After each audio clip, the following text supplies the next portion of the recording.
So, Hmm. yung topic of discussion natin today ay the starter kit of a researcher.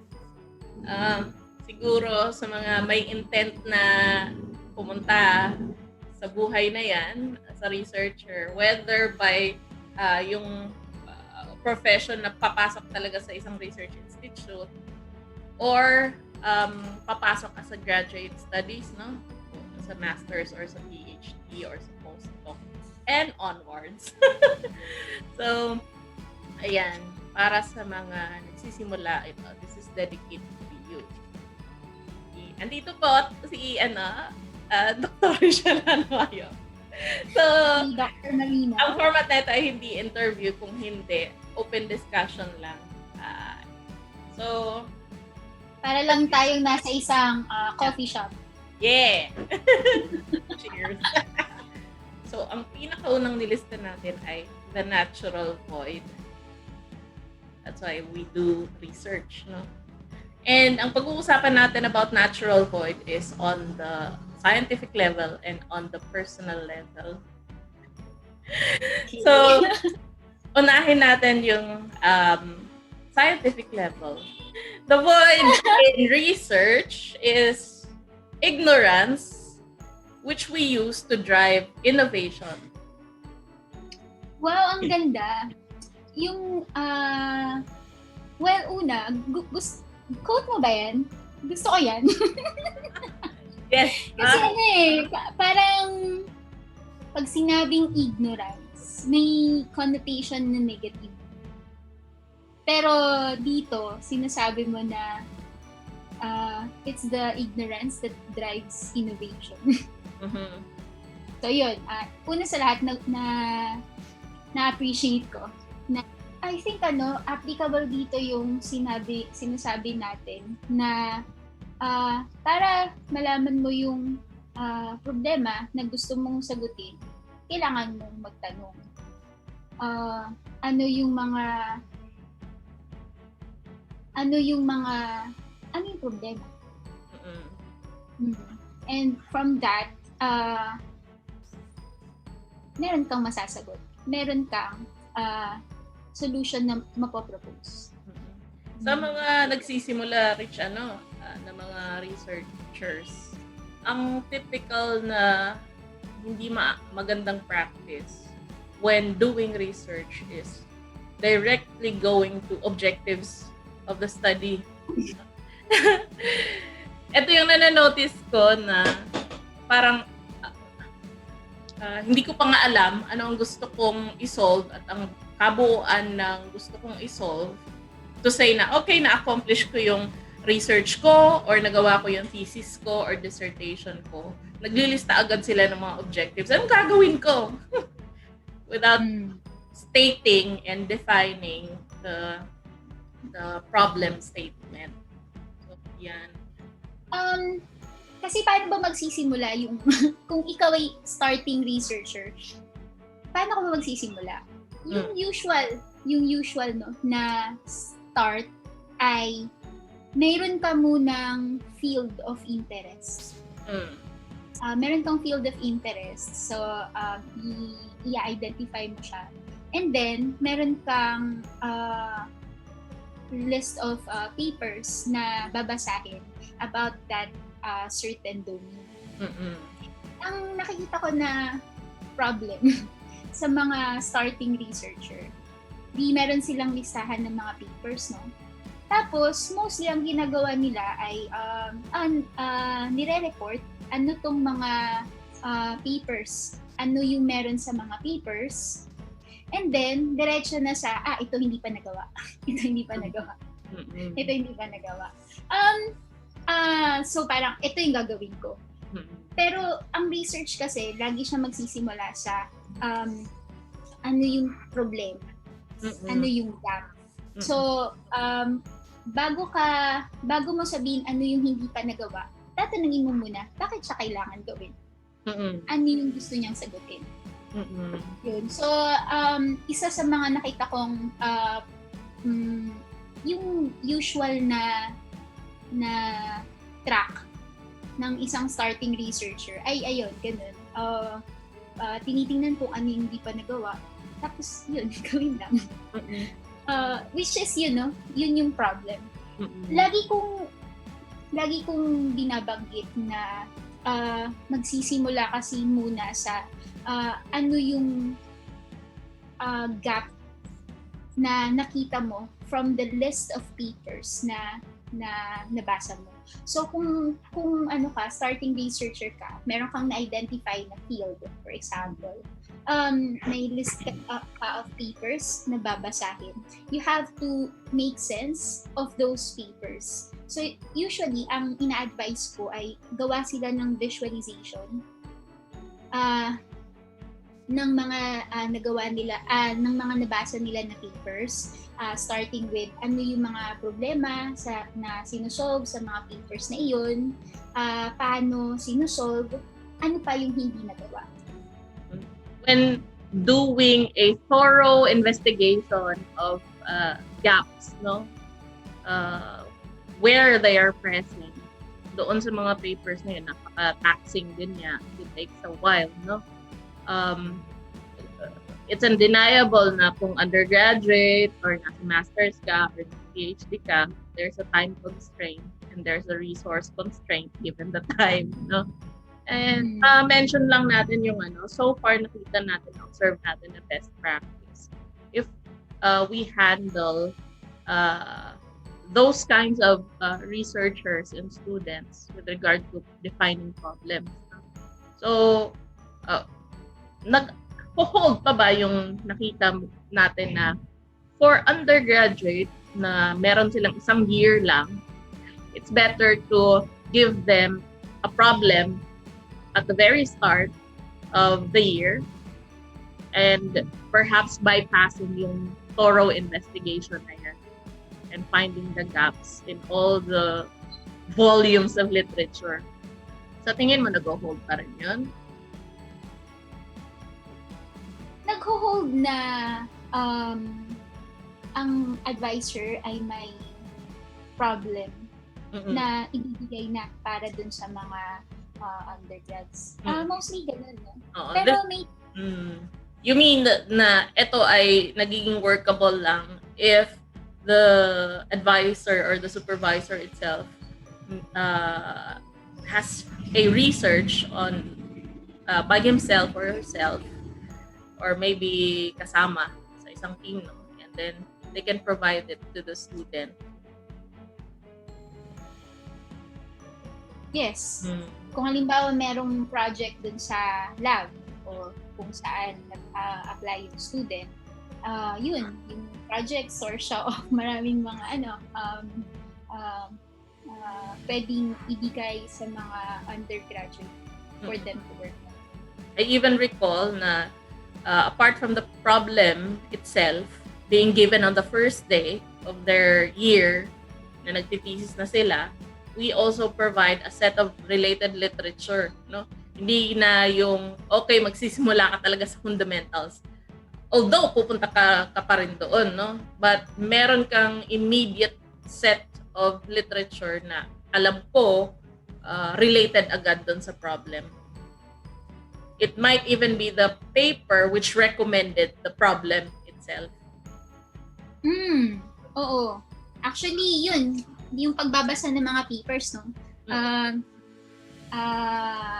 titingnan mo lagi yung dulo kung ano yung mga nire-recommend nila na next research direction o future goals.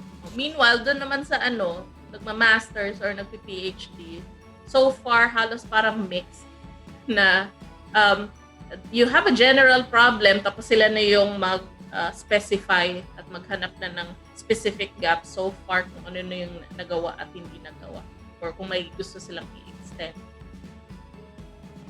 Yes. Yung binabanggit natin na na nagsisimula sa meron siyang listahan of papers and then trying to make sense and finding the gaps based on those papers. Usually, saan yun? Sa graduate studies. Sa undergrad, ayun, more or less, kaunti na yung i-devote na time para dun sa identify the gap Kaya it also helps sa side naman ng mga advisors sa labs, research institutes, you create your own websites and post your projects there.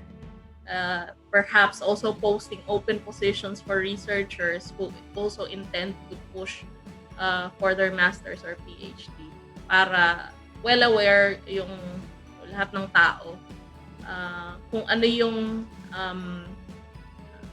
mga possibilities for open problems and for funding. Yeah. Kasi that's also a problem for those seeking graduate studies. No? Oo. Mm-mm. Pera. Oo, pera. Yeah. So, ayan. May website. May website ang lab ni Rich. Love natin. Lab natin. Ipo-post na lang. Apart from yung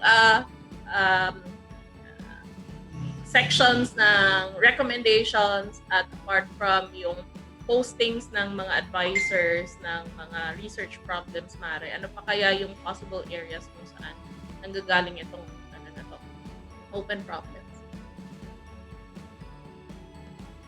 Minsan kasi, yung sa undergraduate, may topic na nagusto yung student. So just for the So, sake of wanting to go to that area or being curious of that area. So, pwede rin ganun. Tapos, siya yung bahala sa gusto niyang problem. Tapos, i-refine na lang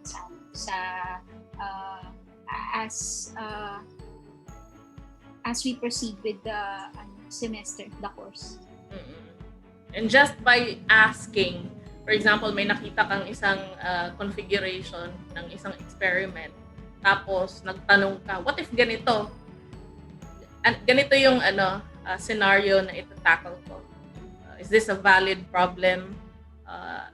Do you think there's a possible solution to that? And then push on sa investigation, sa research. It can be an avenue to find an open problem. Yung experimentation. Oo, tsaka yung mga kwentuhan. Yeah! Oo, mga discussions.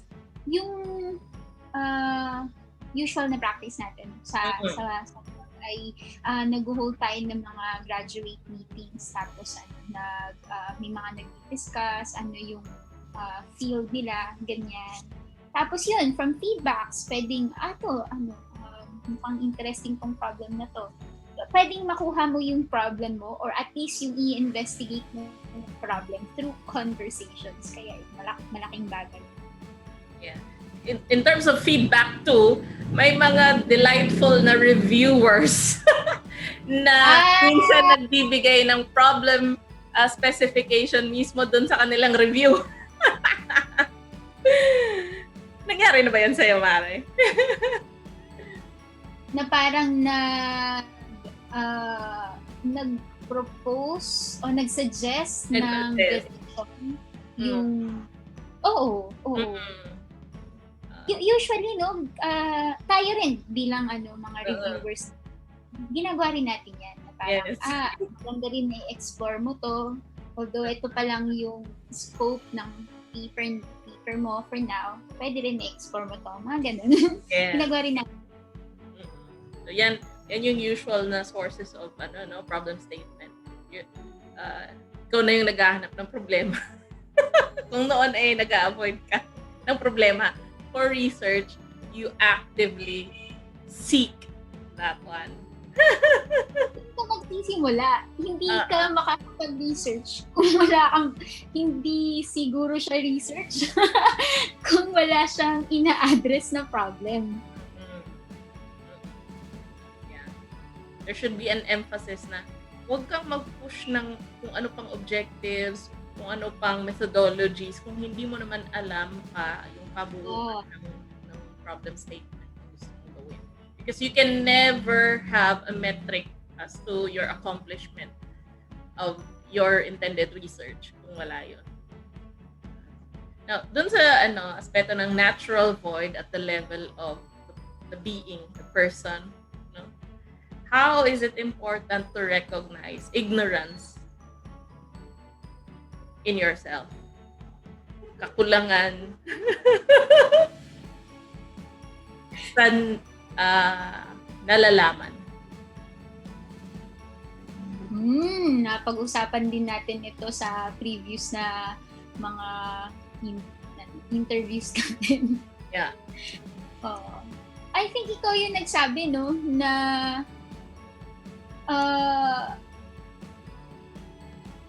tama ba? Ikaw ba nagsabi? Na okay, dapat okay lang na hindi mo alam. Ang nasabi ko naman ay sa akin dati, ang laking actually hanggang ngayon, no, may part pa rin na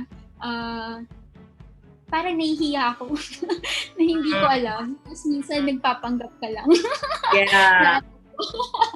Yeah, yung imposter syndrome nga. Oo. Dahil bakit nga ba nakakahiya na hindi mo alam? Ayun dahil, nga, yung sa last time na sinabi ko na maybe ayaw mong ma-persecute. Yeah, ma-brand. Yeah. The weaker species. Pero, yun, ikaw yung nagsabi na yan yung unang-una na kailangan mong ma-overcome as a researcher. Yeah. Yung tanggapin na hindi mo alam. Yeah.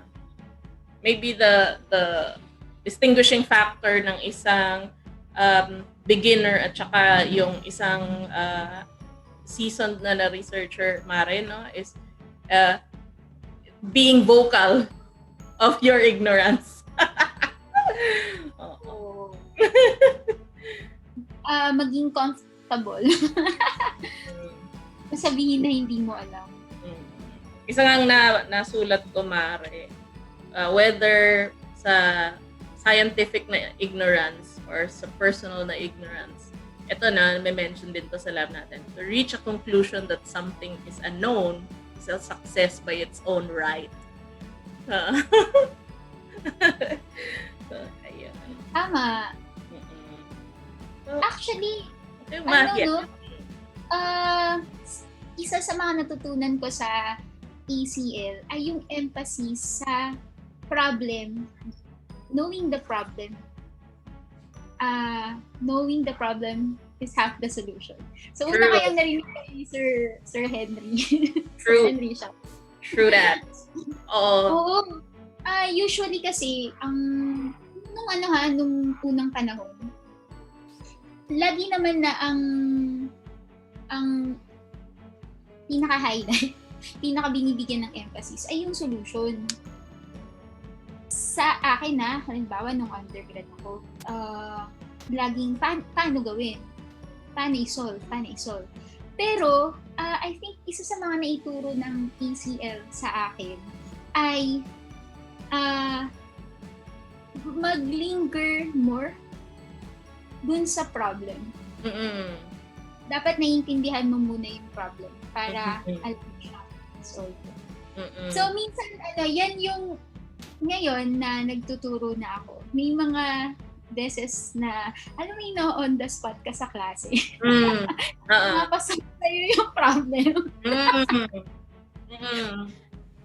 Tapos syempre medyo nakakakaba kasi on the spot eh. Tapos tinatandaan ko yung natutunan ko mula sa ACL na magsisimula sa intindihin lang muna yung problema. Yeah. So, kahit na on the spot, for example, at hindi ko mabigyan ng solution, sa palagay ko, malaking bagay na ma-discuss ko at least paano ko naiintindihan yung problem. And there's a great importance in dwelling on the problem kasi perhaps you can identify sub-problems which may be infeasible At saka Kung ano, sakali ma-breakdown mo na sila. Part of knowing the problem is not only kung ano yung given, ano yung available at the start, ano yung gusto mong makuha. Part of knowing the problem din kasi ay ano yung mga ma-observe mo na property or pattern dun sa problem na pwedeng magamit mo to devise a solution. Yeah. I-mention lang natin yung yung identifying a problem and whether this problem is good or not. Mare, maybe ikaw yung better na mag-discuss na ito. Problem reducibility, Mare. Ano ang problem reducibility? Oo. Can you establish problems which you can say they're worthy of researching if they are reducible from a known problem?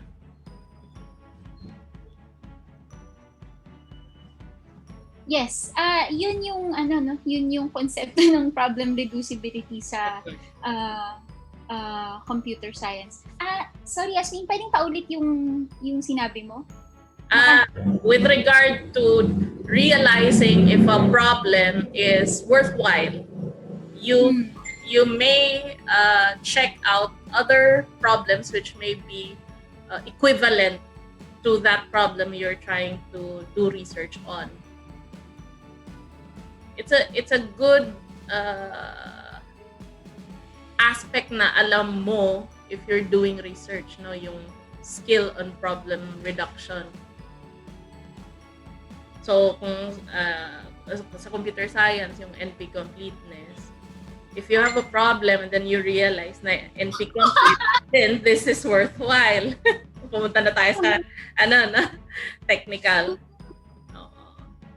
Pero yun, you establish that it's worthwhile dahil so far in literature it says it's worthwhile, and ang dapat mo lang patunayan is equivalent yung problema mo dun sa isang alam na natin na worthwhile na problema.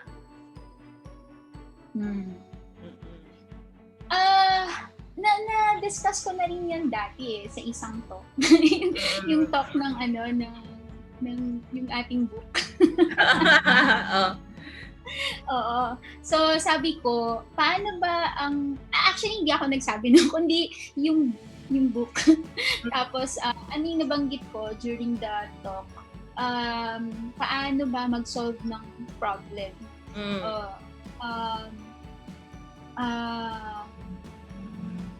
First ay problem representation. So you are trying to model, to have a simple model of the problem para yung mga hindi naman importante na details pwede mong ma-mask. So emphasis lang on what is important. So yan yung isa. Ang isa pa ay identify properties of the problem. Kasi nga, pwede mong magamit yun to solve the problem. And yung isa ay, yun nga, problem reducibility, problem reduction. That is, it is possible na yung problema na gusto mong isolve is something na natakal na rin in previous works. Maybe, may some tweaking para mailipat mo yung problem mo as a problem that is already solved. At isa sa mga nabanggit ko ay yung mga solutions natin ngayon to IT problems. Hindi naman sila mga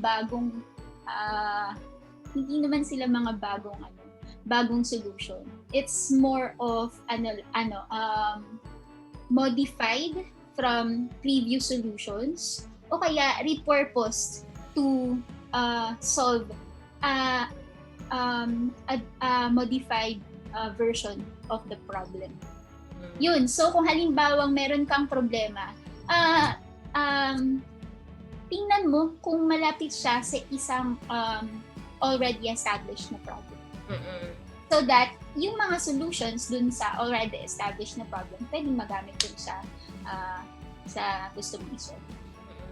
Isang undermined din siguro na aspeto ng pag-determine kung this is worthwhile as a research problem is yung value to society, no? May mga researchers siguro na biased sa the technical aspect of the problem statement and what that means sa scientific community. But there are researches being pursued na it's just because there's great value of that research problem when it's solved to society, no? Kagaya ngayon sa COVID, no? So, you can perhaps do experimentations, tapos sasabihin ng ibang researcher, nag-experiment, nag-tweak lang yan. But given the dire situations we're in now sa pandemic, ayan, there's great value in that kind of research and it's worthwhile. Yeah. So, pwede yung mga alam mo kasi na ang bilis ng impact ng gagawin mo sa society. At meron din yung mga research na hindi mabilis yung impact. Pwede nga na para saan ba yan? Dahil gusto ko lang. Dahil gusto ko lang mag-research. Tapos ang sagot ay for fun. For fun. Oh, yeah. That's why there should be a balance. Yun nga, sa theory and the applicative, the basic and the applied research have their own individual contributions to each other and to science itself.